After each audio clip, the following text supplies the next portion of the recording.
Well, hello again, everybody. This is John Norris at Trading Perspectives. As always, we have our good friend Sam Clement. Sam, say hello. Hey, John, how are you doing? Sam, I'm doing very well, and I'm doing undoubtedly much better than those people who have been in charge with clearing all that wreckage out of the Patapsco River up in Baltimore due to the collapse of the Francis Scott Key Bridge just last week. It's amazing seeing that and seeing the video of it and the comparisons, because you see the ship and how big it is, how big it looks, and then you see comparisons of it to large buildings, and it's just shocking how big some of those ships are, and it kind of makes you wonder, these aren't really designed to take a head-on collision from a ship that big. No, and the ships really, truly are huge, and if you've never seen one, go to Charleston, go to Savannah, go to Mobile, go to any sort of port where you can get up close, and not necessarily personal, but you can just see just how enormous they are. And I'm not here to cast aspersions or throw stones as to what happened and why. All we know now is that a massive container ship ran into a bridge and it collapsed, and for all intents and purposes, it has knocked out the Port of Baltimore indefinitely. Yeah, and that kind of begs the question, what's the repercussions of that? And, Baltimore is maybe not the city it once was, but, it's still a large city. It still qualifies as having an NFL team, so it's at least big on that front. But so I think that kind of is the question that it begs, and I think you and I both kind of looked into that a little. Well, we did, and Sam, Baltimore has a place in my heart, or perhaps I should more correctly say Balmer. My family's historically from Maryland, and my grandparents lived outside of Baltimore in an exurb in Carroll County, Maryland. So every summer when I was a kid, I would go up to Maryland for a week, and oftentimes we went up there for an approximate amount of time during the Christmas holiday. So, that's where I kind of went to visit family members. And as a result, being up there during the summertime, I'd go down to Memorial Stadium, watch the Orioles. I had Baltimore Colts pajamas and all kinds of memorabilia. Let's just say, I have gone to Baltimore far more times than most people who don't live in Baltimore. But then, oh, by the way, my first roughly 5 years in the professional business world was in Baltimore, Maryland, and really, frankly, smack dab downtown. So I was there in the early to mid 1990s, and a lot has changed since then. And you're right, Baltimore is not maybe the major city it was even back then, and certainly not as major a city it was on a relative basis since maybe the 1950s or early 1960s. Mm-hmm. Even so, that port is not an insignificant port, and that city is not an insignificant city. So when you see a bridge like that collapse, and you see the authorities say indefinitely, and all of a sudden you start reading reports in various numbers of news sites talking about its impact on the national economy, I kind of went, golly, obviously, wow. Yeah. Until I started doing some of my homework. Yeah, and again, you hear Baltimore, you think a big city, and I think it is still considered a big city by any definition. It sounds like you're trying to bash it a little bit. I would have Charm City, man. Yeah, all right, agree to disagree. It's the 18th largest port by tonnage, and tonnage may not, we're not always comparing apples to apples. No. We were talking about it right before. Most of the top 5 and 10 largest ports by tonnage, like the weight is crude oil. Yeah. The Port of South Louisiana, the Port of Corpus Christi, Houston, New Orleans, Baton Rouge, Beaumont. It's not all energy, but it's a huge amount of especially when you're just looking at pure tonnage. Yes. Crude's pretty heavy. 55-gallon drum of crude's pretty heavy. So it is still an impactful port, but I think that was one of my first realizations was, wow, even the Port of Savannah, our Port of Mobile, Charleston. There's a lot of ports that I've always kind of considered tertiary, secondary, whatever word you want to use, and it's still kind of behind those. And my second thought with it, too, is, I studied supply chain and logistics. I'm like, those companies are probably licking their chops at, Their chops. Yeah, so, but that industry has been one of the fastest growing industries. The elevator version is helping transportation and shipping companies figure out problems and get things where they need to go. Well, there's not a ton of crude oil going through the Port of Baltimore. No. At least not that I'm aware of. I'm sure they probably will ship out some barrels There's every a year, but natural that's gas not or the something. primary focus. And if the headlines are to believe, or the stories to be believed, imports and exports a large number of vehicles, as well as it exports a lot of coal, from what I've read, and just some little things like sugar and what have you. The Domino. Well, the sugar, Domino or is now, I think, the American Sugar Refining Company or something like that, Okay. ASR, bought out Domino. And there is a huge sugar refining facility right there, smack dab in pretty much downtown Baltimore. Not downtown, the central business district. But you can walk around in Fells Point and what have you, and you can see it. And so I have talked to people going, I can't imagine what's going to happen to the prices of all this stuff. And until they get that port open, and I'm going, yeah, what in the world is going to happen with all that? And then I've read a little bit more, and I quit worrying so much. Yeah. I think from what I read, ASR, the Domino's plant, says that they maintain anywhere from 6 to 8 weeks worth of raw unprocessed sugar in case there are supply chain disruptions. And then also, when we take a look at coal, yeah, it does export a fair amount of coal, but that coal, you can find another place to ship it out of. Yeah. And the most obvious location is, instead of going into Baltimore, the trains from West Virginia and what have you, and Kentucky, will just take a little bit longer trip. I'm not going to say it's cheaper, but take a little bit longer trip down to the Port of Virginia and the Hampton Roads area. Hampton Roads area, and get that stuff out. If not that, they're welcome to put it on a train or on a barge and bring it down to the Port of Mobile, where we export a lot of Maybe of coal. even Savannah or Charleston. I'm not saying those are neighbors, but Yeah. a couple degrees off coming from around the southern tip of Africa. Yeah. It's not that big of a difference. No, it's really not. And, so, and most of these ports, from what I can understand, have the ability to take on additional capacity. they can take on additional capacity, and they can take on additional capacity at a little bit of a cost. But I guess what I'm trying to say is, when I really peel back all the layers of the onion, this isn't to say that there's not going to be a headache for supply chain experts, that the folks from Domino Sugar aren't going to have to go to plan B, C, D, E, if you catch my drift, that Mercedes or Volkswagen or other companies that are shipping vehicles into Baltimore aren't going to have to go to their plants B, C, or D. However, they have plans B, C, Or and should, D, at least. or should, and so that's the way that works. So for German automobiles, Mercedes has already said they don't anticipate any sort of major delays with the closure of the Port of Baltimore.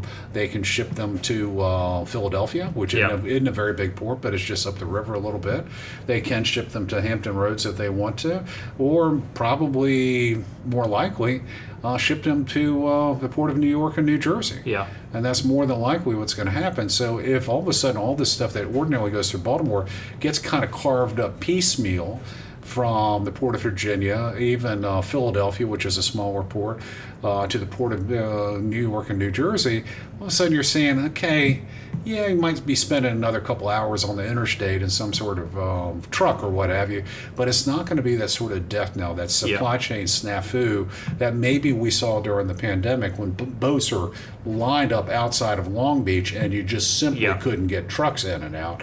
I don't think that is terribly likely in this scenario. No, and it makes me wonder too. You've already seen the articles talking about how it could take years to rebuild the bridge. Well, there's a difference here. Yes, rebuilding the bridge is one thing. Exactly. Clearing the channel from the old bridge is something else Exactly, altogether. and that's what I was getting at, and I think that's kind of being missed in translation when people are seeing the headlines. I think people are probably saying, "Oh, it's going to take 10 years to rebuild the bridge." Probably. So that means 10 years of not using the Port of Baltimore? No. I mean, I would assume that's a much more rapidly completable task. I mean, listen. I'm certainly not an expert on how to get broken bridges out of rivers. I mean, without a doubt. Let alone Dredge them. All that. I would imagine if the government weren't involved, if Elon Musk had a company that was in charge of this type of stuff, that bridge would already be on its way out of the middle of the Atlantic Ocean, where it'd be dropped in order to create what they would call an artificial reef. And the thing that's so funny about that, Sam, is when you and I go dump something in the ocean, we're littering. When the government does it, They're creating reefs. they're creating That's what Kramer reefs. is doing with his Titleist golf balls. Yeah, that's right. He's Seinfeld. creating reefs. Miniature reefs. So I would imagine that the government will eventually get around to this. It's not going to take that 10 years in order to get that bridge out of the harbor. I would imagine that's probably more the tune of months. Yeah. It should be less than that. I mean, should. so I'm not going to give the government too much credit on. I mean, it should. I mean, one would assume. I mean, get some frogmen down there with some underwater hooks. acetylene torches and some hooks, and carve that bad boy up and ship it on out and create reefs for pretty fish. That seems like I'm not sure. You have to go way out of Baltimore to find some pretty fish, I would assume. Come on, man. What are you doing? What are you busting the There's drum? no city like Nemos that? outside of. Oh, yeah, there are. Nemos There are plenty of them. There are plenty of them. But I would imagine that that's likely what's going to happen. So there's that. The bridge is going to take a very long time to fix. And the bigger problem coming from that is not necessarily the port, but the traffic snarls that will happen now on I-95, which is the primary north-south interstate and on the eastern seaboard, and that is going to cause some problems, and it is going to cause some headaches for over-the-road truckers that have to take 95 from New York and point south if they can't take 81, which is in the western part of Virginia that takes you all the way down into Tennessee and what have you. But that's going to be the bigger problem. But again, though, the transportation logistics industry is maybe the fastest. It's one of the fastest growing industries right now. There's tech companies flooding the space. I mean, it's one of the fastest growing degrees at a lot of schools, at least in the southeast that I know of. And these problems seem a lot easier to solve than they probably were even a few years ago. And so I'm kind of.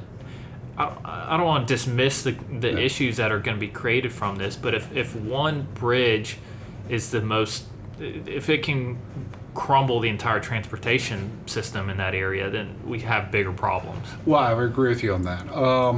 And Sam, I got to tell you this, in terms of just overall traffic and what have you, you might be surprised with this. I mentioned all that stuff about visiting Maryland when I was a child. But more importantly, as I lived up there as an adult, 5 years or thereabouts, I can't remember a single time going over the Key Bridge. And I asked you that earlier. Yeah, I can't remember a single time that I went over, and there was absolutely no reason for me to go over. Unless you lived in the Dundalk area or what have you. There was absolutely no reason for me to go. When I was living up in Carroll County, Maryland, I came down 140 to 695 inner loop to the JFX. That's the Jones Falls Expressway. Came down. I had no reason to go down 695, take the Key Bridge. When I was living in Silver Spring after I got married, I'd take 95 to 395. Mm-hmm.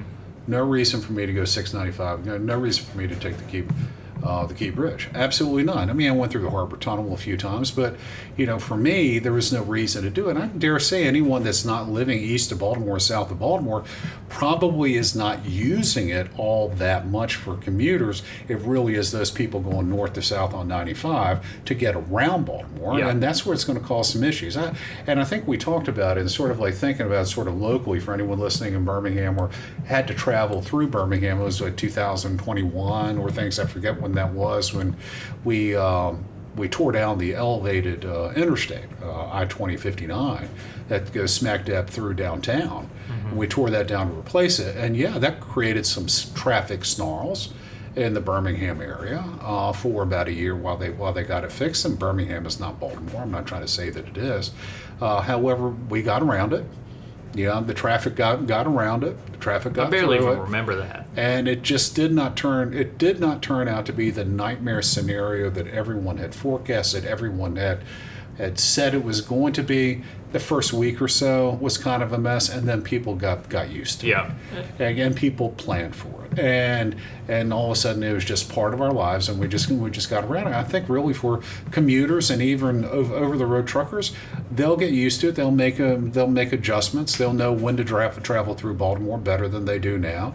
They'll know if they can't take the Harbor Tunnel because they're carrying hazmats, they'll just have to go 20 miles out of their way, take 695 going west, and just have to do that as opposed to taking the Key Bridge. And that's not fun. I'm not going to say that it's fun, but it's also not, again, I've used the term already once, the death knell scenario for the U.S. economy, just because we're slowing down interstate traffic, maybe, I don't know, on average 20 to 30 minutes, which can be alleviated by a number of different ways. I would say the largest or the most impactful port would probably be Houston, and obviously it's the largest in terms of tonnage. We already talked about that, but it seems like that energy component is the only one that could truly disrupt. Not really talking about Houston specifically, but interrupting the flow of energy is the only thing that would have a nationwide impact to that significance. It is amazing. I can't imagine what the security must be like down there. One would imagine. Yeah. Or either global terrorists are stupid, or there's just a ton of maybe a little bit of security down there. I mean, it's just absolutely amazing. I would agree with you on that. You would truly want to cripple the U.S. economy, do something to the Port of Houston or the Port of South Louisiana. That would have a much greater impact on it. So I guess what I'm trying to say, we're not trying to be cavalier about the Key Bridge. I mean, it's horrible. It'll have local. I mean, and the lives lost is obviously tragic. That's horrible. We're not trying to minimize that. However, I would say that reports of national economic contagion might be grossly overstated. Grossly might be strong, but at least overstated. I think the problem is going to be far more localized, as the longshoremen there that aren't employed by the state. Private longshoremen, the people that get their jobs depending on the port, are going to have a difficult time. And I think moving forward, depending on how long it takes to open the channel back up, which hopefully will be a matter of a couple months, but if they can't do it quicker than that, people might get used to going to. Yeah, for Baltimore's sake, they need it. People might get used to going down to Hampton Roads. People might get a little bit used to Charleston. Going to Charleston. They might get a little bit used to going to Philadelphia. They might not enjoy going to the Port of New York and New Jersey, but they might get it might just get easier. So Baltimore and the state of Maryland, instead of complaining, they need to be rolling up their sleeves, and instead of waiting on the federal government, they need to be figuring out how we can clean this channel out of this bridge as rapidly as possible in order to protect a pretty good economic engine for that section of their state. And I think that is a much bigger problem, a much bigger fish to fry. Is localized as opposed to a national issue. I don't see the national issue. However, I might not be thinking clearly enough. You tell me. No, and the more we kind of dove into some of the details, and the first time I looked at where this bridge was on the map, I've never even been to Baltimore. You start to. I started to get less panicked. I started to, again, seeing it's the 18th largest and looking at all these ports that I felt weren't that big. I mean, the Port of Mobile is 50% larger. Yes. In terms of tonnage that they move, and I've been down there quite a bit, and I've never been overwhelmed by the size of the port. Correct. To put it nicely. So when you start to have these comparisons, it starts to alleviate some of my fears. Yeah, and for me as well. Now, it's like we said, that doesn't mean that it's not going to be a short-term logistical nightmare for some of these companies, but all of these people, if you're going to be shipping stuff around the world, you have a plan B. You have a plan C. And it's not fun. It might be a little bit more expensive. The consumer might have to pick up an extra % or two on whatever their cost is, but it's not going to lead to, oh my gosh, economic Armageddon. It just means that if you're getting something from Germany, you've bought a Mercedes and they have to ship it in, you might have to wait an extra 3 business days. And that's probably and that's probably about what we're talking about. If you're a Chinese company and you're waiting on your coking steel coming out of West Virginia, you might have to wait an extra couple of days. But it's not going to be that same supply chain disruption that we saw after the worst of the pandemic. That was completely different. That was unique, and that was perfect storm almost. Perfect storm. It's not going to be anything like that.